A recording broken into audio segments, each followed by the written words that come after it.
Assalamu alaikum, sisters and brothers. I'm Nicolette Hodge. Welcome to We Reflect the Light. This is part 3 of economic destruction, which is on its way to America.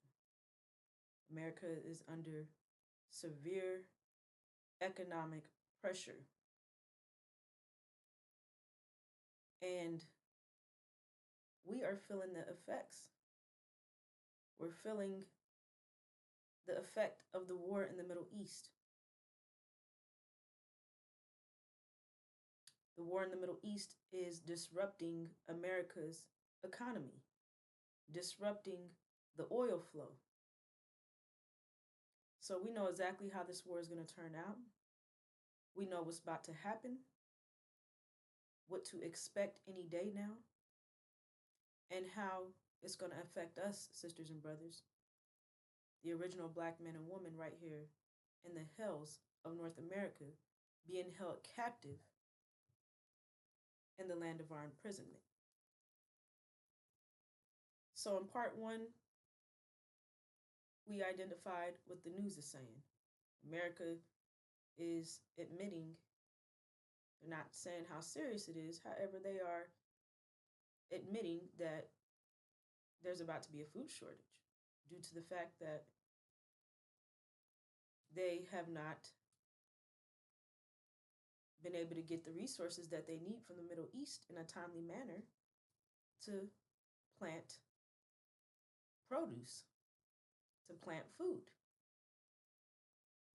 And that is a very critical situation because just missing one planting season can cause a severe food shortage. So in part 1, we mainly focused on what the news is saying. On part 2, we mainly focused on what the scriptures are saying. On part 3, we're going to pull it all together and reinforce the bottom line that we have a door out of America's destruction, sisters and brothers. This economic destruction is for our benefit because we have our own economics. However, we have to let go of this reality, this economic system, this mindset in order to accept our own, be ourselves, accept our vision, accept our new mind, which we need all of those things in order to successfully run our own economy. So let's get right into it, sisters and brothers. Understand that we are being dealt with shrewdly. Come. Let us deal shrewdly with them, lest they multiply. And if war breaks out, they join our enemies and fight against us and escape from the land.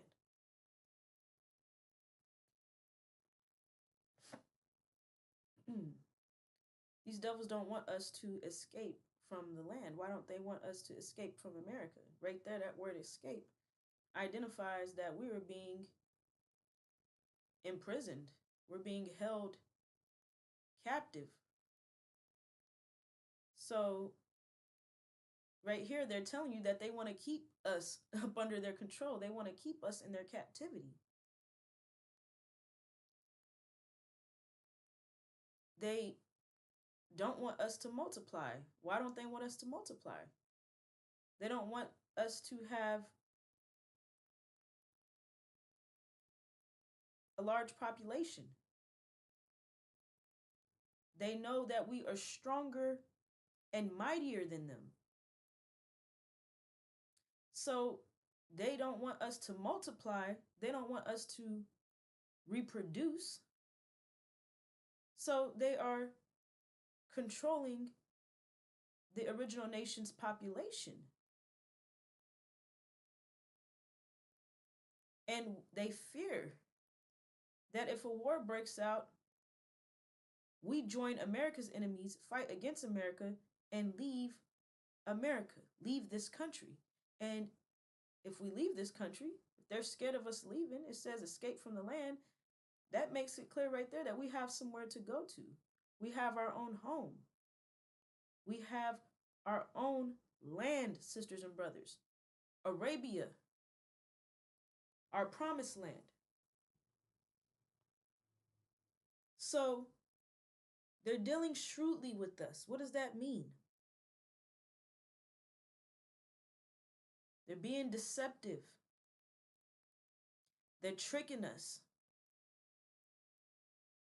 They're smiling in our face while holding a knife behind their back. They're also doing things right in front of us. The trap is set for us, sisters and brothers. Their plans are in place, and they're carrying out target practice. We're the target. The target is on our backs, however, they're practicing right now. So,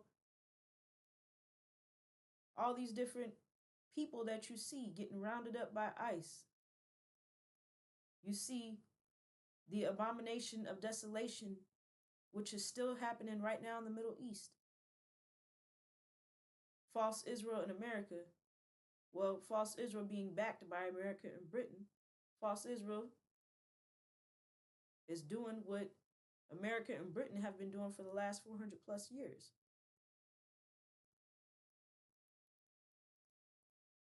So, what has America and Britain done? Stolen us from our land?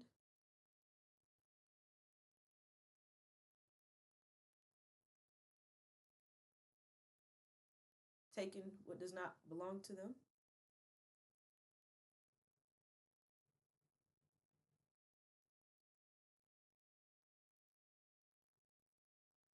And mind you, let me make this clear. What the Palestinians are enduring is nowhere near the level of affliction, the horror that we endured for the last 400 plus years at the hands of America, Britain, and false Israel.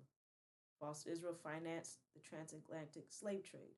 False Israel had us as slaves. False Israel, the Jews, also put us through affliction and horror, raping us, beating us, terrorizing us,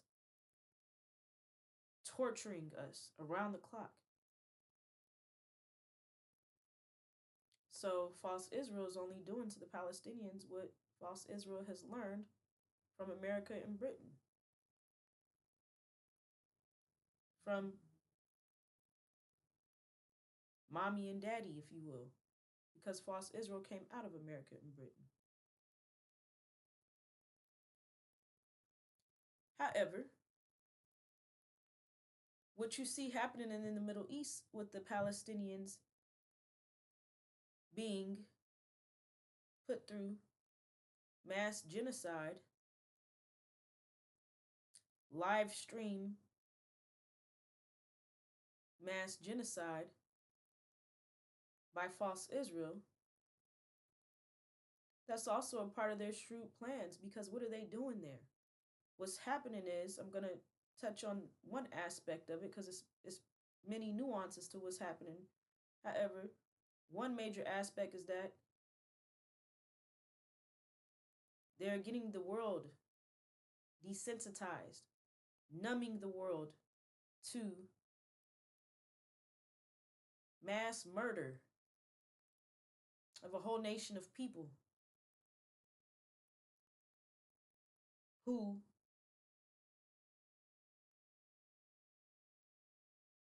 are defending themselves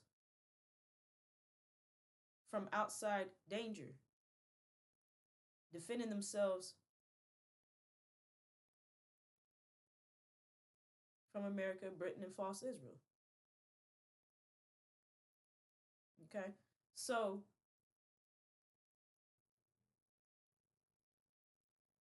this has been being live streamed for years.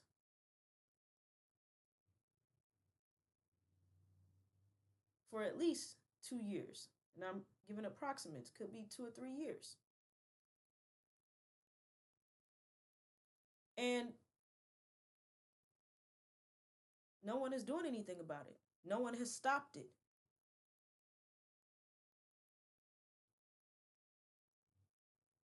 False Israel has starved the Palestinian children to death, blown up schools, homes, hospitals, neighborhoods, and out there shooting the Palestinians like it's a video game. And no one is doing anything about it. It's become the norm.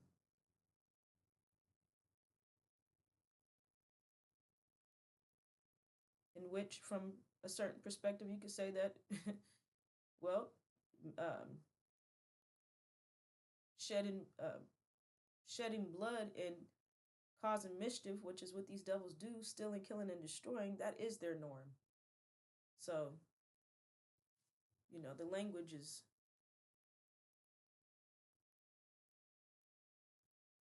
it's the English language, sisters and brothers. That is the norm. That is their norm.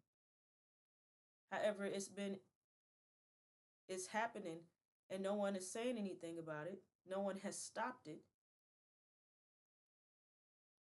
And the world cares about them far more than they would care about us right here in America, sisters and brothers. So, what do you think these devils will do to prevent us from escaping from this land? Prevent us from exiting America? Because that's the bottom line. They don't want us to leave the country. So, what will they do? What do they have in mind? What are they planning to do to us to prevent us from leaving? And with the world being desensitized to the mass murder of women and children over in the Middle East,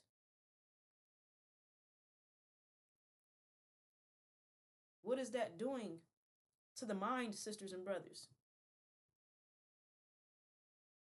It's numbing the whole world so that when these devils make their attack on us, no one would even care.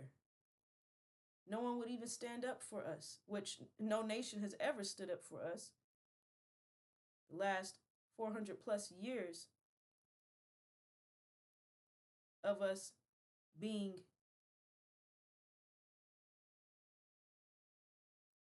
afflicted beyond imagination. No nation stood up for us.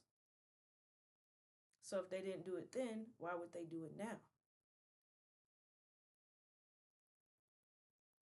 And with the world being desensitized, would they even care? Would they even care to do anything? No. So what you see happen in the Middle East, what you see happening with ICE rounding up American citizens, throwing them in detention centers. You saw them rounding up the illegals and not sending them back to their country, but putting them in prison in a whole nother country.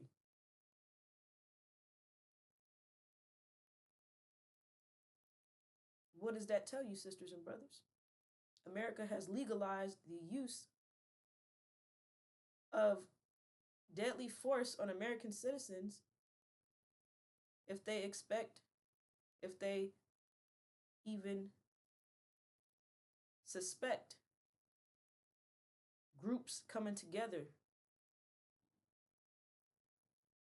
They even expect us uniting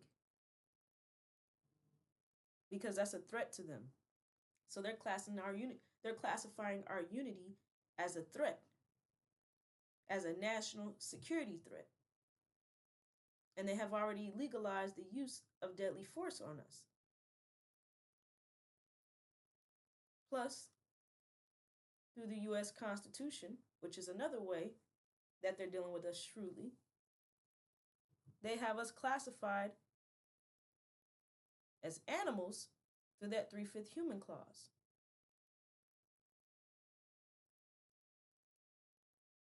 Which that means that they have classified us as a food source. That means that we're edible. If we're classified as animals, that means we are edible, sisters and brothers. Understand that. So they have us in their back pocket for a rainy day.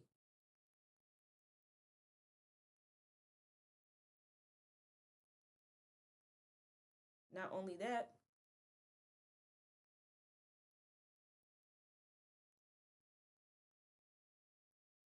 we're seen as animals.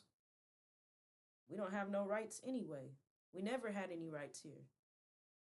We've been under the control of these devils the whole time we've been over here, sisters and brothers. So they tell you that you have freedom of speech, freedom to vote. You have all these rights. However, all of that is a direct contradiction, because as soon we don't have any rights to begin with, not with them. They don't follow their own rules and laws. However, they even have rules and laws in place that contradict what they're telling you. Oh, this is America, land of the free, home of the brave. No, no, no, no. We're not free and they're not brave. They're cowards. Only a coward will go around the world stealing, killing, destroying, raping, stealing a whole nation of people. The original black men and women, the original nation. And bringing us here to America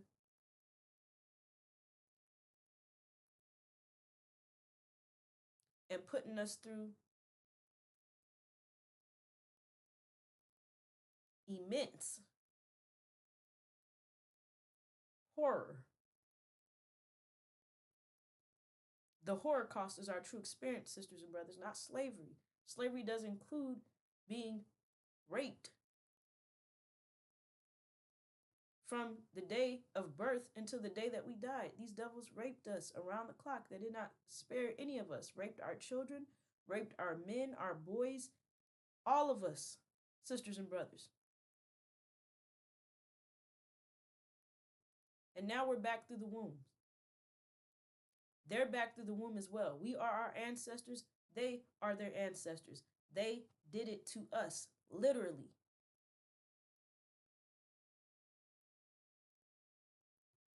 And now we're all back here. And it's the time of judgment. Ask yourself, why are these devils scared of a war breaking out, us joining America's enemies and fighting against America? Why is America fearing that? They claim they have done us a favor by bringing us over here. They claim they civilized us. They don't tell the truth about the horror that they inflicted upon us. They call it a critical race theory. There's nothing theoretical about the Holocaust. Slavery does not include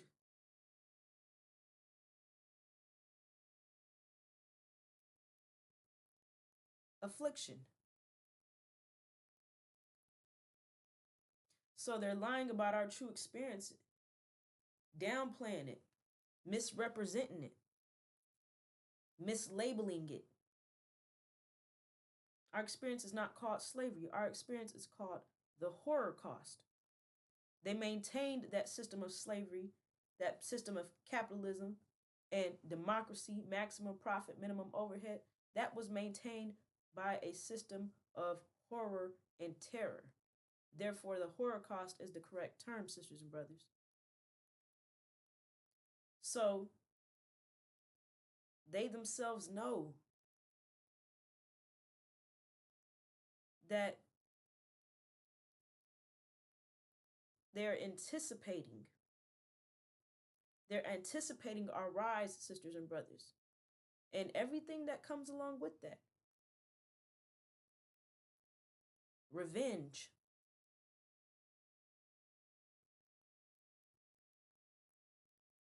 An eye for an eye, a tooth for a tooth. So they're anticipating some kind of payback, which lets you know that they even know that what they did to us was dead wrong.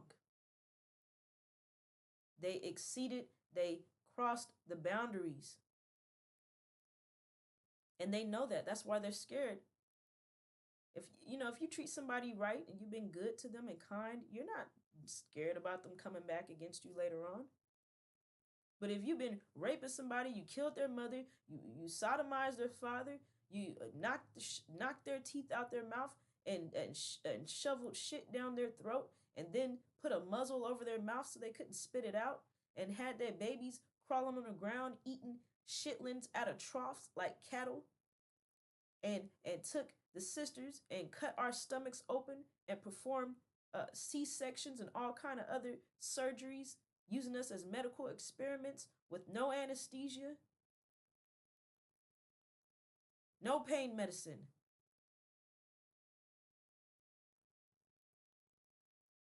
Having us chained up at night, sleeping in our own piss and shit on top of each other, piled up like sardines in a can. These devils are shaking in their boots. Because they know that the judgment has started.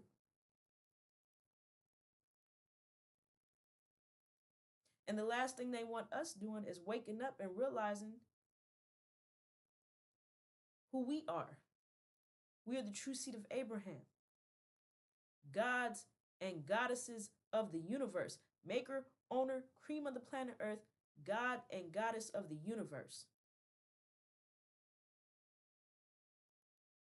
Our DNA is superior to their DNA, and they know that.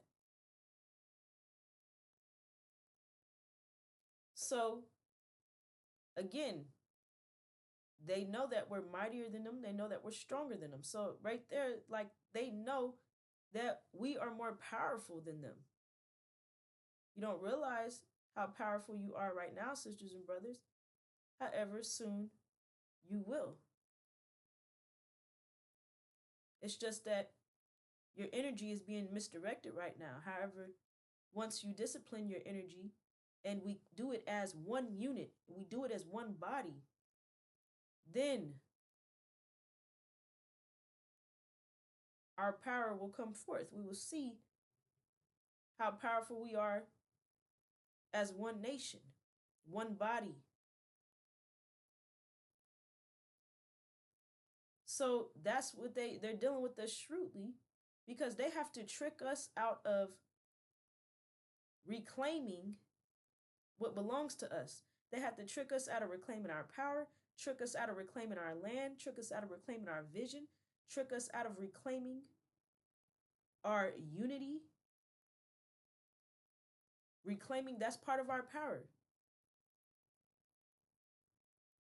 So that tells you right there that if what they're scared of actually happens, they're scared of us. They said, come on, let us deal shrewdly with them, lest they multiply.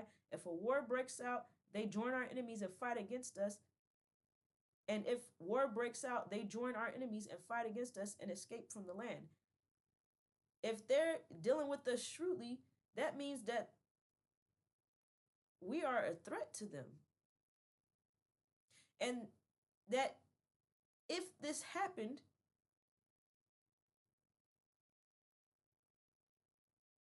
and if we knew they were dealing shrewdly with us, if we overcame that shrewdness,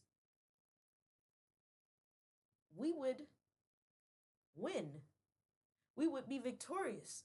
We would overcome these devils and do exactly what it is that they're scared of. escaping from the land, rising up against these devils, judging them, and then leaving America. So exactly what they're scared of happening is precisely what's going to happen, sisters and brothers. The scriptures is written for us, sisters and brothers. This is our mind, and it is our guidance in the time of unprecedented trouble, in the time of darkness. The unsealed scriptures is the light. And we are being told in advance, we're being given detailed information about what's going to happen, how it's going to happen, who's involved. The unsealed scriptures identifies everyone from A to Z. Identifies who we are. It identifies who all of our enemies are. We have many, many enemies, sisters and brothers. Open enemies, hidden enemies, blood enemies.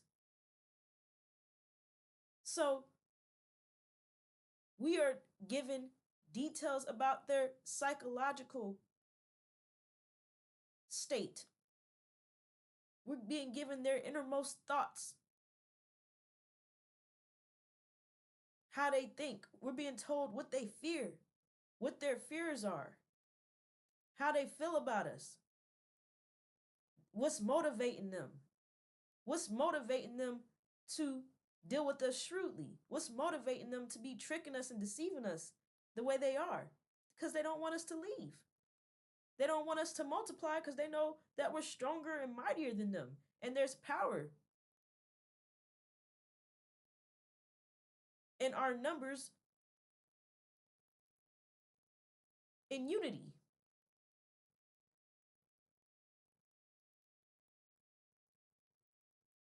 So we're being dealt with shrewdly. However, this is the knowledge, information, and wisdom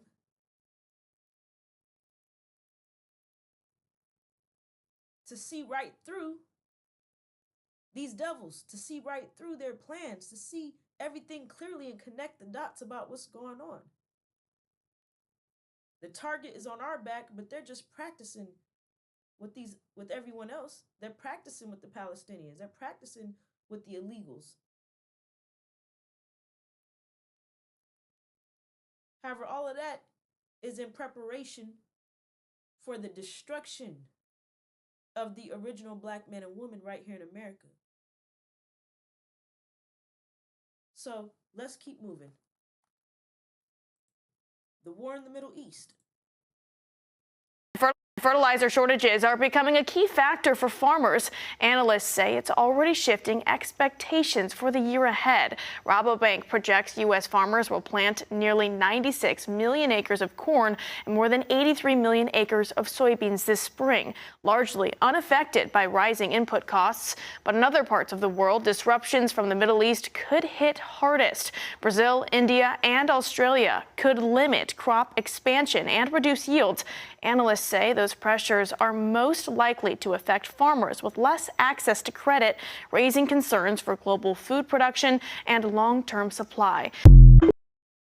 Due to the ongoing US, Israel, and Iran conflict, you must prepare for a severe food shortage. Most people think only oil passes through the Strait of Hormuz, but that is simply not true. This narrow waterway is also an important route for global fertilizer. Reportedly, around 50% of the world's traded urea fertilizer moves directly through the Strait of Hormuz. If this military standoff continues, a global food crisis is inevitable. Urea plays a critical role in food production, and the biggest producers are located around the Persian Gulf, including Iran, Qatar, Saudi Arabia, and the UAE. Large shipments from these nations pass through this route daily. If the strait remains disrupted, we face a massive fertilizer crisis. When supply drops, global agriculture is heavily affected. Dependent countries like Pakistan, India, Brazil, and African nations will face major problems. If this route stays blocked, the impact goes beyond energy markets, triggering higher food prices, lower crop production, and severe shortages. Tell me below what will happen next.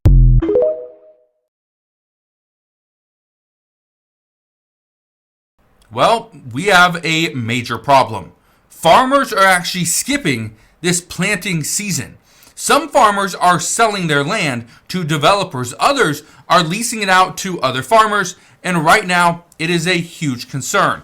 This could mean a food crisis or food shortage is upon us. It could be in the next several months, and that's what experts are concerned with. I've been telling you this for the past several weeks, that a food crisis is likely coming. Exactly what it looks like and who it impacts, that we just don't know. But look at this. It says, some Minnesota farmers skipping planting season amid rising fuel and fertilizer costs. Now, I want to read a little bit of this to you, because there are several factors that are being considered here. It is the cost of fuel, the cost of fertilizer, the cost of just planting and the labor, but there's also things like, shipping, what are we going to do there? And then you factor in a possible drought, you factor in water shortages in some parts of the United States, and I talked about this just yesterday, and then on top of that, you factor in the actual price of the crops. Everything is going against farmers these days. Look at this right here. It says, planting is underway and spring conditions have been good across much of Minnesota. But even so, some farmers are electing to sit out a year. Says, it's very dry for April 20th. We have great field conditions, dry soil. The frost is out of the ground. Okay. It says right here, as a farmer, I'm optimistic that eventually we're going to have a market that will support farming. It says right here, the neighbors will pay me $300 an acre, and I can just take the year off. I mean, yeah, it's a very particular set of criteria for you to be able to do that. But this is what people are doing. They're taking a year off of farming. Okay, think about this for a second. Now, I asked a couple people that, again, are farmers, and one of them is selling some of his, or renting out some of his land. Listen to this right here, okay? This person says, and I quote, I don't think enough people are talking about our food shortage that we have here in the United States. Many farmers that I know have personally stopped planting new crops for this season. Many, and including myself, won't make any money due to tariffs, the war, and the rising oil and fertilizer prices. And because of that, we are using our land for other things. Personally, I rented my land to a group for a music and craft festival. I know I won't make a lot of money for this entire year, but it's enough to pay my bills for the next few months. So I'm happy with that. That's what he said. That he is going to rent his land out. And I don't know how much. I don't know how much this person has. But he's going to rent his land out to a group for a music and a craft festival. I don't know if it's music and craft, or it's a music festival, and then later on it will be a craft festival. Have no clue. Didn't ask. But I think that's interesting, because more and more farmers are considering that exact move. Just not farming this year. Look at this one right here. It says, not very appealing. Low crop prices weigh on Minnesota farmer going into planting. If the crop prices are low, why would somebody go and pay more for the fuel, the machinery, right? The water, everything? Why would they, and the fertilizer, why would they pay more to get it, pretty much growing, when the crop price is not supporting the cost of actually planting? That's the issue. And I think a lot of people are missing that. Look at this one right here. It says South Alabama farmers delay planting amid global shipping disruption. It says rising fertilizer costs, supply delays leaves Mobile and Baldwin County growers weighing whether to plant this season. Somebody else wrote to me, this is exactly what they wrote. And I quote, you are right. A food crisis is coming, and most people have no idea how bad it could get. I would normally help out my brother on his farm, but he hasn't planted anything this year. My brother says that because of crop prices and recent labor costs, we need to change our plans. We have roughly 110 acres of wheat, but he says he is saying that we need to switch to soybeans if we plan to keep going and make money. Instead of the full 110 acres, we are only going to harvest 40 acres because that is all we have the ability to do this year. And he even brought up the idea of selling 25 acres to a nearby farmer so that we have some cash for a few years. Okay. Now, here's what I find interesting. One person says they're going to rent out their land, okay, to music and craft festival. This person says they're considering selling 25 acres of land to a nearby farmer so that they have cash for at least a few years. That's interesting. Two different ideas, two different styles here. But what's similar about all this is the farmer isn't making money. Farming is not making the money. That's the difference. Okay? And again, they say they have 110 acres of wheat. From what I know personally, wheat is expensive because it does require a lot more fertilizer for it to grow. So if you don't have a lot of wheat, you don't have high wheat, that's an issue. Okay? You don't need to have based off, again, my farming knowledge, which I'm not a farmer, I'm not an avid farmer here, but you don't need a lot of acres. But if your wheat's not getting high, that's an issue. If it's very short because you don't have enough fertilizer, that's the problem. That's why you're not making enough money, is because it's not getting high. Okay, not necessarily you need more acres. If you have 200 acres but your wheat is only a foot tall, doesn't do much for you. But you have 50 acres and now your wheat's like 3, 4, 5 feet tall, that's going to do a whole lot better. Okay, because again, it requires less water, less maintenance. Okay, and again, same amount of fertilizer. So that's the key there. I want to show you one last thing though. Okay, it says right here, war-driven fertilizer. Diesel spikes threaten U.S. farmers at start of planting season. Planting season has begun. This is planting season started like a month or so ago, okay? And in different parts of the United States. The issue here is simple. We have a water shortage in certain parts of the United States, especially on the West Coast and even in the Southwest as well. So that's an issue. We have some interesting temperatures. I was watching a TikTok just this morning, and the farmer was saying that, well, they were getting out trying to do as much as they possibly could because of the weather. The weather went from freezing to 70 degrees, and it just went back and forth. Now, I was traveling just the other day, and one of the things I noticed, I was coming home, and it was probably about 11, maybe it's almost midnight, and I'm coming home, and I'm realizing that there's people out spraying some orchards. They're spraying, or they're like putting pesticides or whatever it is, and they're doing this at like 11 o'clock at night. And I thought this was interesting because, again, why would they be doing it at that time? Well, I looked into it. Some say, well, because of the weather, that they need to get the pesticides on at a specific time or a specific temperature, which sometimes it means it's in the middle of the day. Other times it's not, and it's in the middle of the night, just because of the specific temperatures. But again, temperatures have been just insane this past several months. And so right now, some are saying that that's the hard part, is they are trying to keep their crop. They want to harvest, but the issue is, should they even plant?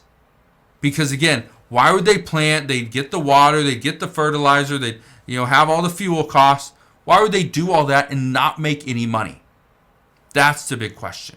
So I'll leave you with that, but just understand at this time, there's a lot of concern that some of these farmers aren't planting and don't plan to harvest simply because of the cost, which could actually impact every single one of us, because we would actually have a food shortage here in the United States. So we'll see what's going to happen, but that's what we know as of today. So again,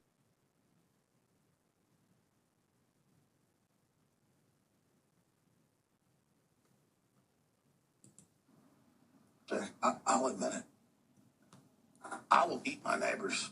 I'm not letting my kids die. I'm just going to be honest. My superpower is being honest. I've extrapolated this out, and I won't have to for a few years because I got food and stuff. But I'm literally looking at my neighbors now and going, I'm ready to hang them up, and gut them, and skin them, and chop them up. You know what? I'm ready. My daughters aren't starving to death. I'll eat my neighbors. See, my superpower is being honest. I'll eat your. I will. I'm combat model, optimal self-sufficiency. Probably the leader. The point is have you thought about that yet? Because I'm somebody that thought I could fix this, and I'm starting to think about having to eat my neighbors. You think I like sizing up my neighbor, how I'm going to haul him up by a chain and chop his up? I'll do it. My children aren't going hungry. I will eat your. That's why I want the globalists to know. I will eat your first. I will eat you. So all you spirit cookers act all tough all day. How you're doing your little satanic rituals, drinking blood and stuff. I'll drink your blood. You understand that? I will hang your up and cut you into cutlets like a filet mignon and grill your before I watch my daughters starve to death. See, now you took society and civilization as if it was some joke you could piss on all day. Do you understand? You unleash the animal. Once you do, you unleash the beast, and you're not the beast. I don't claim I'm the most tough guy around, but compared to you, I'm Godzilla on steroids. All right, sisters and brothers. We're telling you exactly. Well, this last clip, these devils are telling you what they're about to do to us. And before they eat each other, understand they will eat what's already legal to eat, what's edible, what's already on the menu. And all blacks are on the menu because all blacks are classified as food, sisters and brothers. All blacks are classified as animals, classified as meat. America is telling you out of their own mouths that there's about to be a food shortage. There's about to be a food crisis because the cost of farming is so high. America has not been able to get the fertilizer and other resources that's needed to prepare the soil to plant fruits and vegetables, the food. Some farmers are taking a year off. How does that work? A year off of planting crops. That must mean a year off of food. These farmers are taking money instead of planting the fruits and vegetables that's needed for the American economy. And then not only do we eat the food, the animals eat the food as well. The cattle, the steaks, the chicken, the turkeys. So that means if there's no food being produced for us, there's most certainly no food being produced for the cattle. So that means there won't be any food at all, sisters and brothers. Understand, a total famine is coming to America. Why? That gets into the next part. The book of Revelations tells us exactly how the war is going to turn out. Tells us who's involved and who's aligned, who's participating and who's aligned on each side. We're given two groups. Michael and his angels go to war against the dragon and his angels. And the dragon and his angels are defeated. They're thrown out of the Middle East, thrown out of heaven. Heaven is the Middle East. And Michael and his angels are victorious. So we know exactly how this war is about to turn out, sisters and brothers. They can do all of the lying they want to do, saying that, the war is going to end with a peace talk. And there it said, no, the scripture said no. When they say peace and safety, sudden destruction. And I'm paraphrasing here. However, the point of the matter is that there will be no peace, safety, none of that. That's just something to throw you off, sisters and brothers. That's just something to make you think everything's going to be all right for America, and it's not. So let's keep moving. Who is Michael and his angels? Who's the dragon and his angels? That's who's involved in this war. Michael is our God, Master Farad Muhammad. The angels is our brothers, Iran and Syria. So our God and our brothers over there in the Middle East is fighting on our behalf. Who's the dragon and his angels? The House of Saud is the dragon. The dragon fuels his angels. America, Britain, and false Israel. The House of Saud is sitting on our land, Arabia, and has put their name on it, Saudi Arabia. That's a red flag right there. They're pretending that our land is theirs. They're controlling our oil, our holy sites, our resources. And scripture says the dragon and his angels are about to be defeated and thrown out of the Middle East, kicked out, evicted totally, purged from the Middle East.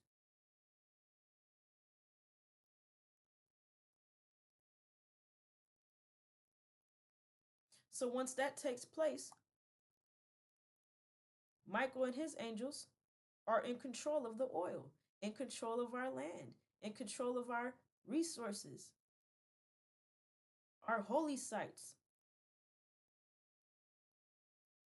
getting our home cleaned up,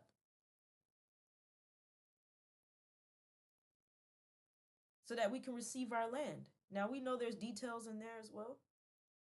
There's going to be some stragglers when we get home that refuse to leave, and they will be dealt with.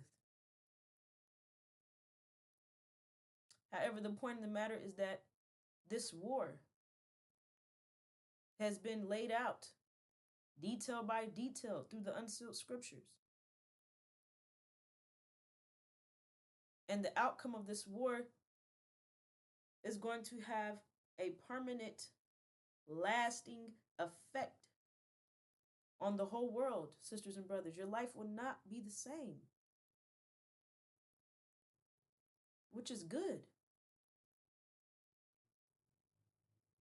Like I was sharing in the beginning, this economy has to be destroyed so that we can move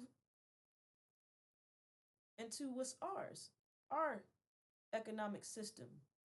We have been given our own land. Arabia.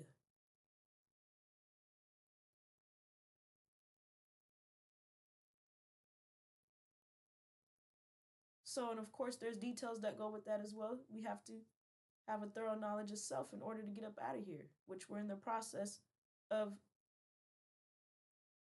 gaining that thorough knowledge of self. Activating the mind that we need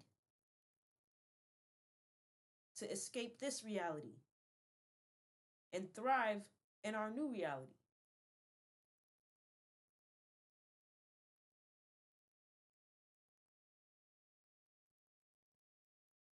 Returning to our nature of discipline,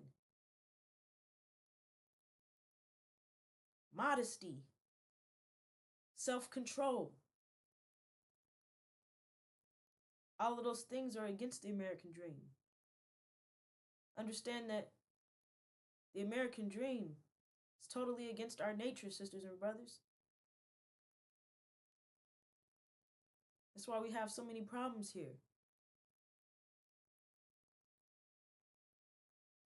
Because we're in a reality that's not compatible with our nature. And we're being ruled and controlled by devils and demons. And we're acting like they want us to act. However, all of that is coming to a screeching halt, sisters and brothers. And when this oil gets turned off, we're going to see dramatic, chaotic actions being taken against the original nation. Because oil is the lifeblood of America's economy. And when that heart stops pumping, the whole economic structure dies. When the oil is turned off, the gears stop turning. The factory is shut down. This industrial complex that they have built, where oil is needed for everything. Oil is needed to clean water, to run the electricity, for the Wi-Fi, to get the food to the grocery store. Oil is needed to plant the food. Oil is needed to harvest the food. They need oil to fly their airplanes. They need oil for their boats. They need oil for their cars, their vehicles. So without any oil, everything comes to a screeching halt. And that's economic destruction immediately. And then with the economic destruction and no food, no lights, gas, water, no resources that's needed to run an economy, famine strikes immediately.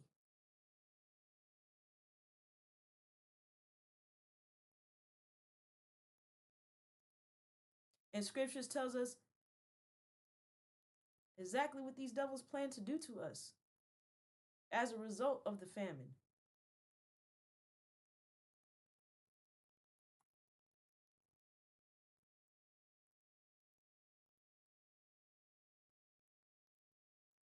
We have a vision, sisters and brothers. Therefore, we have a door out of America's destruction. Our vision is the Abrahamic covenant, found in the book of Genesis, chapter 15, verse 18. And that day, God made a covenant with Abram, saying, "Unto thy seed have I given this land, from the river of Egypt unto the great river, the river Euphrates."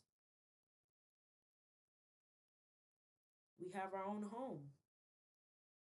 We have somewhere to return to, our own land. We have a destination, sisters and brothers. They don't want us to escape. They know we have somewhere to go. They know we have our own. But they're blocking our vision from us so that we don't achieve it, so that we don't fulfill it. However, we already endured the horror cost, and this is our reward. And for every action, there's an opposite and equal reaction, so they can't stop this. They cannot stop our vision. All they can do is deal with us shrewdly and trick us out of our vision, trick us out of our reward, trick us out of our inheritance. However, we're being given the information that we need so that we don't fall victim to their shrewdness, their tricks, their deception. So this is what this war is all about. It's about us, sisters and brothers.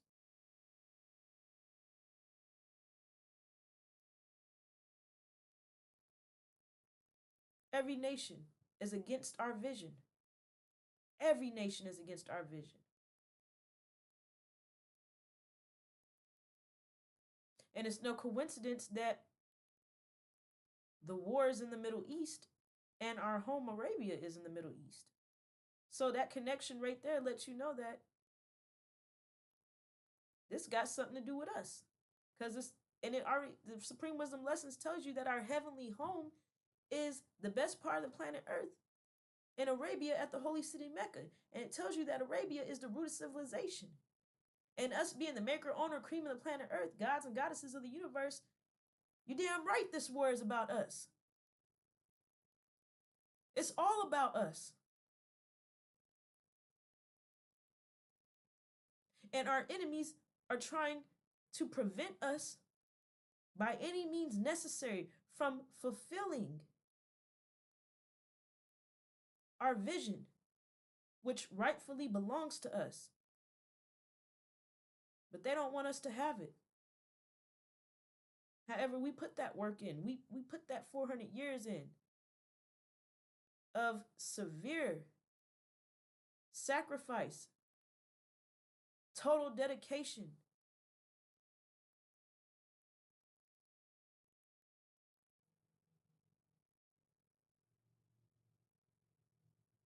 We were told to submit, and that's exactly what we did. So now it's time to receive the reward for that. And they're going overtime, make sure we don't get it. They're working overtime, sisters and brothers. So what does the scripture says? I said, listen, you leaders of Israel, you're supposed to know right from wrong, but you are the very ones who hate good and love evil. You skin my people alive and tear the flesh from their bones. Yes, you eat my people's flesh, strip off their skin, and break their bones. You chop them up like meat for the cooking pot. Then you beg the Lord for help in times of trouble. Do you really expect him to answer? After all the evil you have done, he won't even look at you. Sisters and brothers,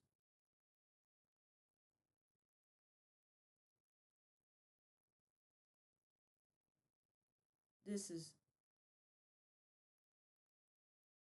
very critical. These devils are not playing. You just heard the devil say out of his own mouth, he's not going to watch his children starve. He's going to go chop up his neighbor. He's going to hang him up and fillet him. Isn't that exactly what the scripture says? Chopping us up, tearing the flesh from our bones.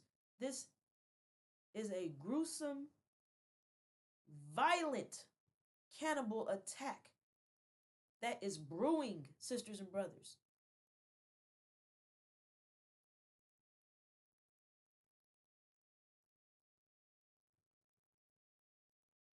And it's no question about who's doing it to who.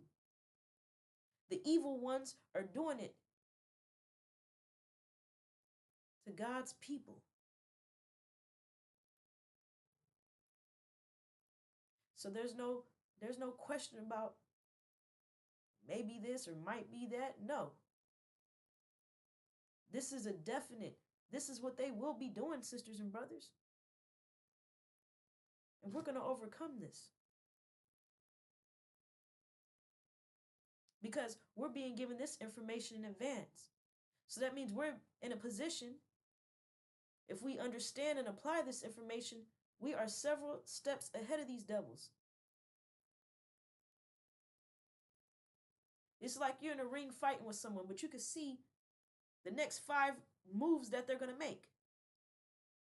So you know that person about to make a left hook, a right hook, and you're dodging it.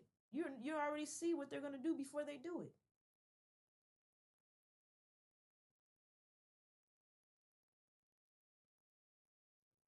So that's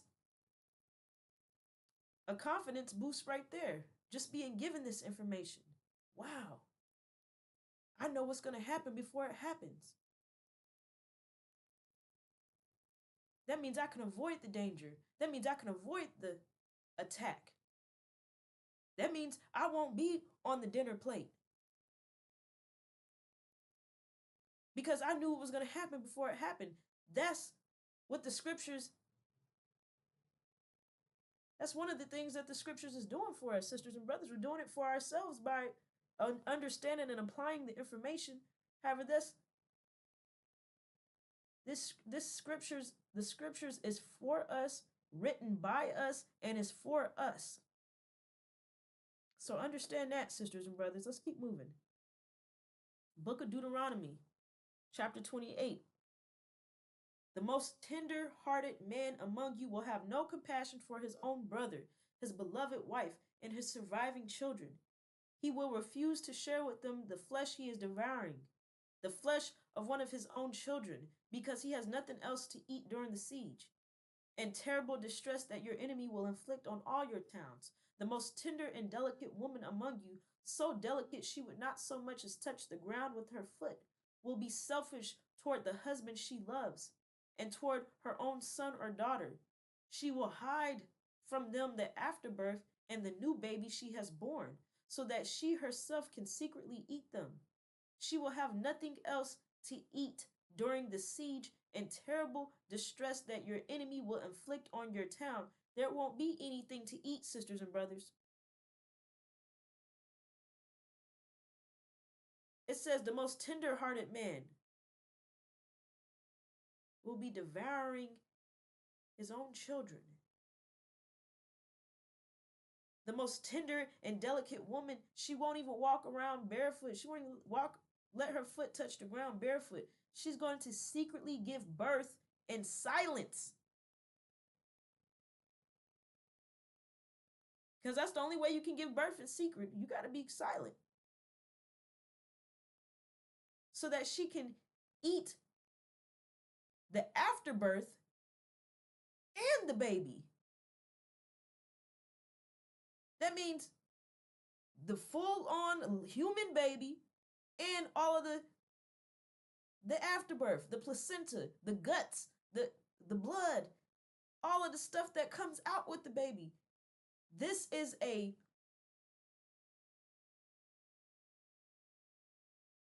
intense, I'm trying to find the word, sister and brothers, desperate. This is, and then the scriptures are showing you how it's one extreme to the next. This is the most kindest, sweetest person who has turned to, who has resorted to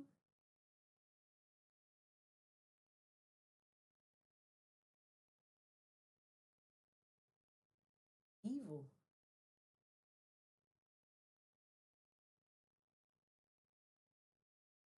Beast-like behavior.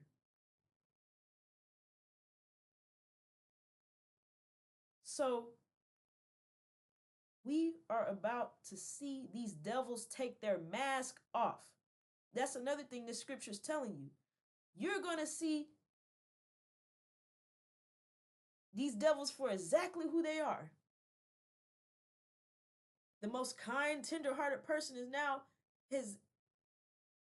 not even sharing with his own family. He's eating his own children. He's eating his babies. She's eating her babies. It's showing you how they're about to take their mask off and show their real nature. How weak and wicked they are. Because resorting to cannibalism is no discipline at all. See, right now we see these devils and they have a little bit of discipline. Not much. And they're not disciplined by nature, but they have some discipline. A little bit. What this scripture is telling us, it won't be any discipline. Zero.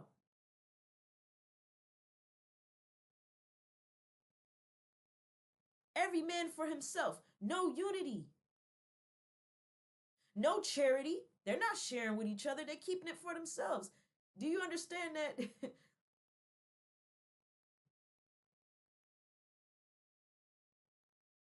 Sisters and brothers, just picture a situation where there's no food, and it's hard to imagine, sisters and brothers. However, just picture a situation where there's no food at all. And these devils have nothing else to eat, but we're classified as their food source. These devils are so wicked, even to each other. They're not even going to be coming together as a family and sharing anything. They're going to just be eating each other, eating us. No unity, no charity, no taking care of each other, none of that.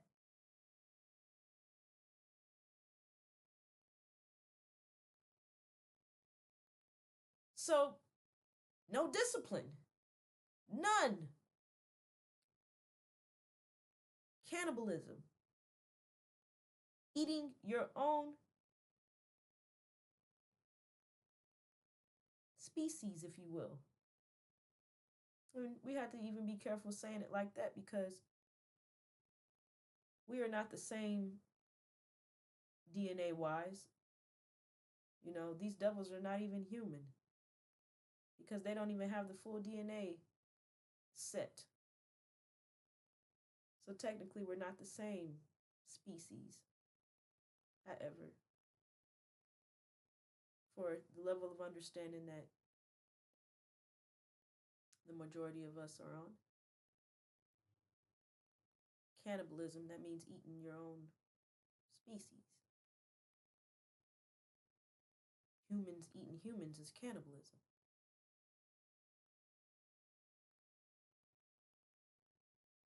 So this is what is about to happen. This is what's about to come to America, sisters and brothers. Desperation off of the page. Discipline off the page. Unprecedented. Unprecedented lack of discipline. We are stepping into times of unprecedented trouble. That means that things are going to be happening that you never even imagined, sisters and brothers. A time like never before, nor will there ever be again. Unprecedented. This right here is unprecedented, sisters and brothers. And you don't want to get caught up in this. You don't want to be around for this. That's why scripture says, come out of her, my people, so that you don't share in her plagues for the sins that she's committed.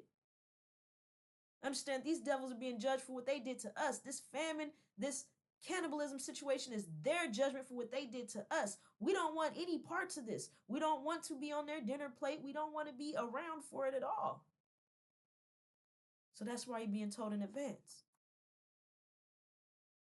Therefore, this is what the sovereign Lord says. My servants will eat, but you will starve. My servants will drink, but you will be thirsty. My servants will rejoice, but you will be sad and ashamed. My servants will sing for joy, but you will cry in sorrow and despair.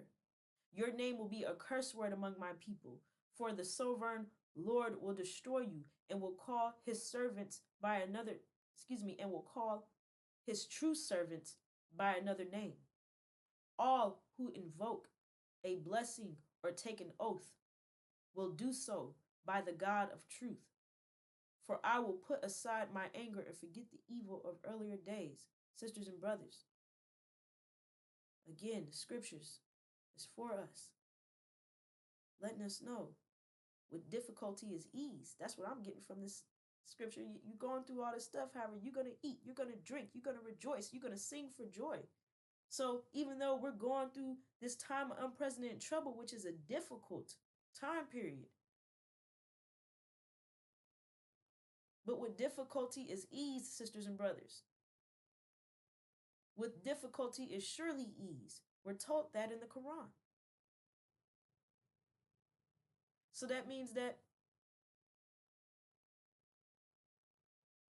as long as we're doing what we're supposed to do, applying the 5 mathematical pillars of Islam, on track with our vision, which that puts us in sync with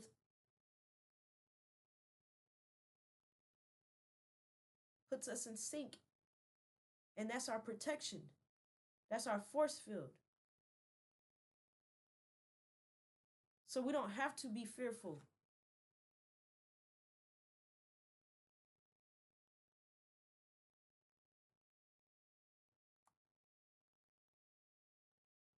The book of Joshua. Have I not commanded you? Be strong and of good courage. Do not be afraid nor be dismayed, for the Lord your God is with you wherever you go. Sisters and brothers, that protection that Joshua is given extends to us as well. We are his people. So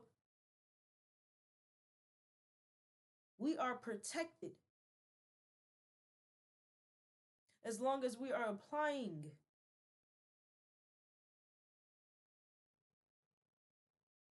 the information, discipline.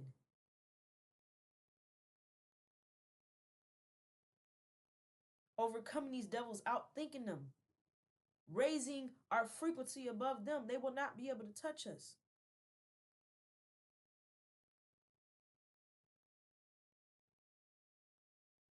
So again, with difficulty is ease, even though we're stepping into an intense, unprecedented trouble.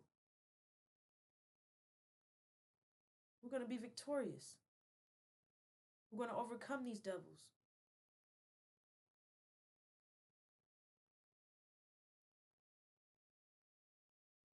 Giving them back double. Making our exodus out of America and returning home to our promised land. Exactly what they fear, what they anticipate, is what's going to happen, sisters and brothers. So, be aware, be on the alert, be security minded.